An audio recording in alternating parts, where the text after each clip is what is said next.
I am sitting here looking at a satellite image that has been circulating among American military analysts for the past 72 hours, and I need you to look at it with me because what it shows is not a fleet of aircraft carriers. It is not a missile battery. It is not a hypersonic weapon system or a drone swarm. What it shows is 16 small shapes on the floor of the Persian Gulf. 16 vessels each, roughly 29 mil long, resting silently on the seabed of the Strait of Hormuz. Engines off, weapons loaded, waiting. That image, 16 Iranian Ghadir-class submarines, invisible to American sonar, undetectable by satellite, armed with torpedoes and naval mines, is what American military analysts are now describing as the single most dangerous threat facing U.S. naval forces in the entire theater. Not the ballistic missiles, not the drone swarms, not the shore-launched cruise missiles, the submarines nobody can find. In the next 20 minutes, I am going to walk you through exactly why this situation is far more dangerous than any official briefing will tell you. Why the most powerful navy in human history cannot do the one thing it was built to do.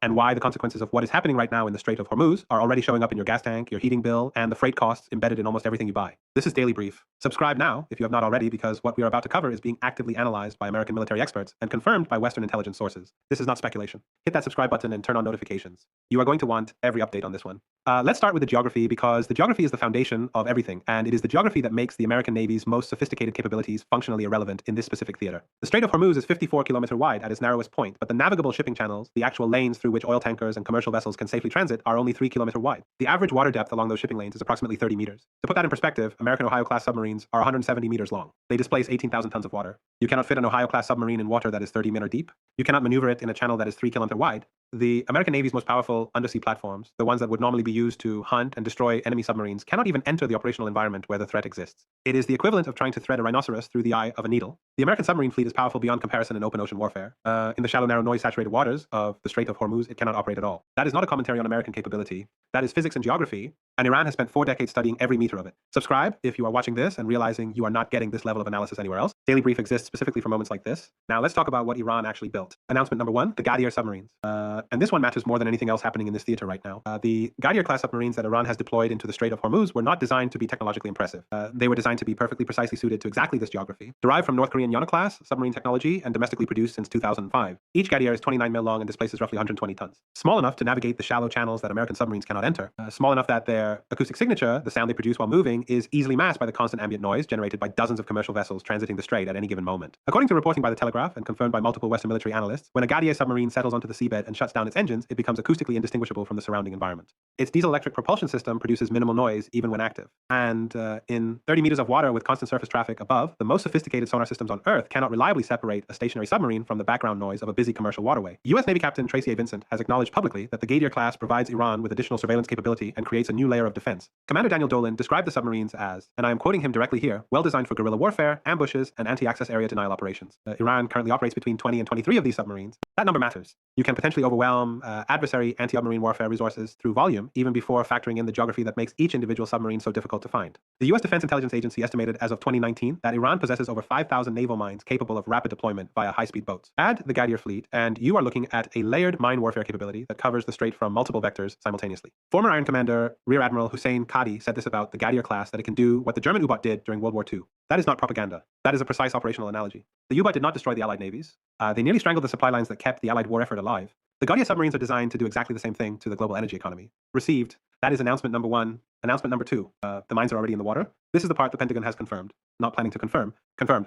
At least a dozen naval mines have already been deployed in the Strait of Hormuz. 12 mines whose locations are unknown, whose triggering mechanisms vary, whose specific targeting profiles are undisclosed. Wait, stop. Read that again. Iran's naval mine arsenal, accumulated over decades of quiet procurement and domestic development, includes magnetic mines triggered by the metallic signature of a passing hull, acoustic mines triggered by the sound profile of specific vessel types, pressure mines triggered by the hydrodynamic displacement of a passing ship, and most critically, intelligent mines, the Mahan 3 and Mahan 7 variants that can be programmed to distinguish between military vessels and commercial tankers, selectively detonating against warships while allowing civilian shipping to pass. That last capability deserves special attention because of what it means operationally. Iran can seed a minefield that specifically targets American warships while leaving commercial shipping relatively safe.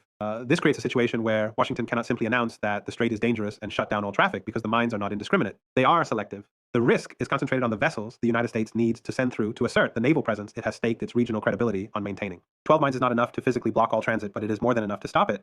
No ship's captain will risk a fully loaded oil tanker on a route where even one mine might be waiting. The insurance cost alone makes the transit economically non-viable. According to the International Maritime Organization, tanker traffic in the strait has collapsed by 90%. Only a handful of Iranian tankers and a few Greek-owned vessels have dared make the transit. Dozens of ships are now anchored outside the strait, awaiting instructions while charterers and insurers reassess the risk. The uncertainty, not knowing where the mines are or when they were placed, is itself a weapon that operates regardless of whether any mine ever detonates. Received. That is announcement number 2. Announcement number 3, and this one, almost nobody in the mainstream media is connecting correctly.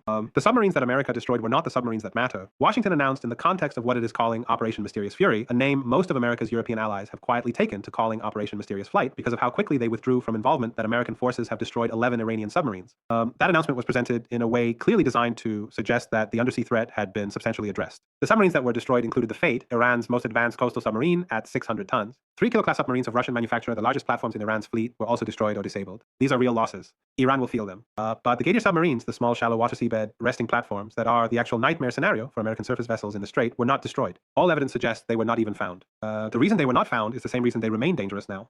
They cannot be located using the sonar systems and surveillance platforms that American forces have available in this theater. You can destroy what you can find. You cannot destroy what you cannot detect. The submarines that were destroyed were the ones that American systems were capable of locating. The larger, deeper, diving, noisier platforms that operate in water where American sonar works. The gutters were left behind because they could not be found. That is not a partial victory. That is the operational equivalent of searching a building for intruders, finding and removing the ones in the corridors and the lobby, and then declaring the building cleared, while the intruders in the sealed basement sit exactly where they were, undisturbed, watching, received. That is announcement number 3. Now let's talk about what is really happening behind the headlines, because there are 2 stories playing out simultaneously, and the mainstream media is only covering one of them. The first story is the one you see: American airstrikes, Iranian missile responses, diplomatic statements, official press conferences, the performative theater of great power competition. The second story is the one that actually determines the outcome, and it is playing out 30 meters below the surface of a narrow waterway between Iran and Oman. Here is what American planners did not fully anticipate. The God submarines are stationed at Bandar Abbas. That base sits directly adjacent to the Strait of Hormuz. Deployment time from base to operational position, hours, not days. This means the submarines can be continuously rotated. Fresh crews, fresh weapons loads, fresh mine stocks at a pace that American anti-submarine warfare assets cannot match with continuous monitoring. By the time a U.S. maritime patrol aircraft completes one search sweep of the Strait, the underwater picture may have already changed. New submarines may have moved in.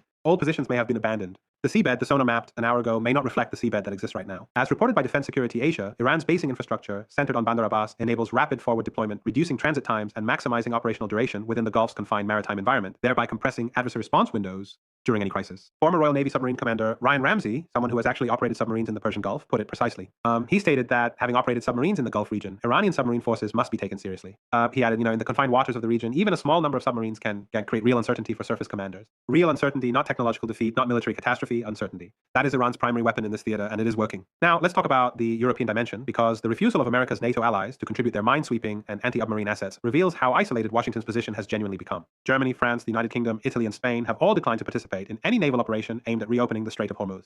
The German defense minister stated publicly that Europe will not send its frigates into the Strait to do what the powerful American Navy apparently cannot do for itself. That statement contains a level of diplomatic bluntness that is almost without precedent from a NATO ally commenting on American military capacity. Trump responded by calling his European allies cowards. This has not notably changed their position. The practical significance of the European refusal goes beyond the symbolic. American naval doctrine for dealing with naval mine threats relies heavily on specialized minesweeping vessels, platforms designed specifically to detect and neutralize mines without triggering them. The United States has some of these vessels, but not in sufficient numbers or in optimal configurations for the specific shallow water environment of the Hormuz shipping lanes. European navies, particularly the UK and Germany, have minesweeping and mine countermeasure capabilities that would be directly relevant in this theater. Without them, the American ability to clear the mines that the Gadia submarines have already deployed is significantly constrained. The European refusal is not cowardice in any meaningful military sense. It is a rational assessment that deploying naval assets into a confined waterway, where Iranian mines, submarines, shore-launched missiles, and drone attacks can converge simultaneously, is a mission whose risk profile exceeds any realistic political benefit.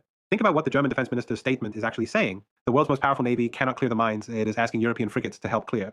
If the task were achievable at acceptable risk, the United States would not need European help to do it. The request for help is itself the admission. If this analysis is landing differently than what you have been hearing elsewhere, that is exactly why Daily Brief exists. Like this video, share it with people who are trying to understand what is actually happening, and leave a comment below. I want to know what angle you think is being most underreported in this conflict. Let us now examine the strategic logic Iran is applying, because understanding that logic explains why the situation is unlikely to resolve quickly, regardless of what Washington does next. Iran did not design its Hormuz strategy to win a naval battle. It designed it to make the cost of operating in the Strait so high, so unpredictable, and so psychologically demoralizing that the rational choice for any commercial operator becomes avoidance. The calculus here is precise. From a cost exchange perspective, as cited by Reuters, the loss of a Gadir submarine, which costs a fraction of the platforms it threatens, is considered acceptable if it can disrupt an oil tanker worth 60 to 100 million. Iran does not need to sink a carrier strike group to achieve its strategic objectives. It needs to maintain sufficient uncertainty, enough mines, enough submerged submarines at unknown locations, enough shore-launched missile capability that the insurance cost of transit makes the route commercially non-viable for shipping operators who are not compelled by military necessity to use it. This is the Thermopylae parallel that keeps appearing in serious analysis of this conflict. The ancient battle where a small force of Spartans held a narrow pass against an enormous Persian army, turning geographic constraint into a force multiplier that negated the numerical superiority of the attacker. It is not an accident of metaphor. It is an accurate structural analogy. The Strait of Hormuz is a geographic choke point where the principles that made Thermopylae strategically significant apply directly. The defender, who controls the choke point and designs their weapon system specifically for the constraints of that geography, has an inherent advantage over an attacker whose power is optimized for open field warfare. Iran designed its naval strategy for the Strait demonstrate the way the Spartans designed their tactics for the past. Not to win a battle of equal armies in open water, to make the specific environment of the strait so lethal, so unpredictable, and so costly that the attacker's rational choice becomes withdrawal rather than continued engagement. Now, here is the part that nobody wants to say out loud, but the Daily Brief is going to say clearly this strategy is working. The International Maritime Organization has documented 17 separate incidents against commercial vessels in the strait in just the first 16 days of March. At least 11 mariners have been killed or reported missing. These are not projections. This is the current operational reality of what the Gatia submarines and deployed mines have already accomplished. Brent crude has exceeded on $18 per barrel. American motorists in parts of the country are paying prices at the pump that have nearly doubled since this conflict began, from $420 per gallon to over $7 in some markets within weeks. Every dollar that oil climbs above its pre-conflict baseline represents a direct transfer of economic leverage from Washington to Thran, not through diplomacy, not through military confrontation, through 29-meter submarines sitting silently on the seabed. During 2023 through 2025, according to the U.S. Energy Information Administration, approximately 20% of the world's liquefied natural gas and 25% of seaborne oil trade pass through the strait annually. More than 20 million barrels of crude oil cross the strait every single day. When that traffic collapses by 90%, the effects do not stay inside the Persian Gulf. They move through every supply chain, every heating bill, every airline ticket, every grocery store margin on the planet. If you live in a city that depends on natural gas for heating or electricity generation, what is happening in the Strait of Hormuz is not a foreign policy story. It is a utilities bill story. If you own a vehicle or rely on freight transportation, it is a gas price story. If you operate a business with any logistics component, it is a cost of goods story. The submarines nobody can find have already reached into your life, whether you know it or not. There is a genuine strategic constraint on Iran's side that requires honest acknowledgement. Presenting only one side of a complex strategic picture is the kind of analysis we criticize in other outlets, and Daily Brief is not going to do that. Iran cannot mine the strait into complete impassability without damaging its own interests. Iran exports oil. That oil has to move through the same waterway where the mines are being deployed. Completely blocked Strait of Hormuz does not just harm American naval operations and Western energy supply chains. It cuts off Iran's own primary revenue source at a moment when the Iranian economy is already under severe pressure from years of sanctions and the added strain of the current conflict. This is why Trump's decision to lift Iranian oil export sanctions, a decision that appeared paradoxical given that he simultaneously described Iran as an existential adversary, actually has a strategic logic behind it. By lifting those sanctions, Washington created a financial incentive for Iran to keep the strait at least partially operational rather than mining it completely. If the market for Iranian crude is open, Iran has a reason to maintain some level of shipping viability through the strait rather than closing it entirely. It is a financial lever designed to limit the escalation of the mining campaign without requiring military force to achieve that limitation. Whether that lever is working is a different question. The mines that are already deployed, the submarine positions that remain unknown, and the continued collapse of commercial insurance coverage for Hormuz transit suggest that the partial opening Trump's sanction relief was designed to purchase has not materialized in any operationally meaningful form. The strait is effectively closed for Western commercial shipping, regardless of what the formal sanction status of Iranian oil says on paper. So where does this leave us? Let me give you two clear paths because there is no honest middle ground here. Path one, the negotiated window. The financial pressure on both Thran and Washington creates a genuine incentive for a back-channel agreement, not a grand diplomatic deal, but a practical understanding. Iran retains a deterrent posture. The mines remain, but are not augmented. The gators hold position, but do not engage, and commercial shipping gradually resumes at higher insurance premiums. Oil stabilizes somewhere between $90 and $100 per barrel. Neither side wins. Neither side loses in a way that forces escalation. This path requires Washington to accept that the strait will never again be what it was before this conflict, that Iran has permanently altered the risk calculus of Hormuz transit, and that American naval supremacy in the Persian Gulf is now conditional, not absolute. That is a politically difficult acceptance for any administration. But it is the version of this story that does not end with additional flags draped over coffins. Path to the spiral. Washington facing domestic political pressure from $7 per gallon gasoline and $100 billion emergency appropriation that has no visible endpoint escalates. The B-52s are already flying. The nuclear question that nobody wants to name remains in the room. If Iran interprets continued American military pressure as an existential threat rather than a coercive negotiating tactic, the gators activate. Not all of them, not all at once, but one minefield expansion, one torpedo against a commercial vessel, one incident that the world's television cameras capture and the insurance markets close permanently, not temporarily. At that point, the economic damage becomes generational, not cyclical, and the $100 billion emergency appropriation becomes the down payment on something that makes every other recent American military commitment look small. I think we are closer to path one than the headlines suggest. The financial incentives for de-escalation are real on both sides. Iran needs oil revenue. America needs a pump price that does not cost the party in power every swing state in the next election cycle. But I thought we were on the path to a deal 3 days before the last major escalation. And then something happened that nobody had modeled. That is the nature of this conflict now. The uncertainty is not just operational. It is political. It is economic. It is structural. The Gadir submarines did not create that uncertainty. They just made it impossible to ignore. And somewhere on the floor of the Strait of Hormuz right now, between 10 and 20 small submarines are resting silently on the seabed. Engines off, mines ready, waiting for the next vessel to pass above them. The most powerful navy in history cannot find them. The most advanced sonar systems on Earth cannot locate them. The allies who might help have gone home. The financial markets that price risk are still trying to decide whether this is temporary disruption or permanent realignment.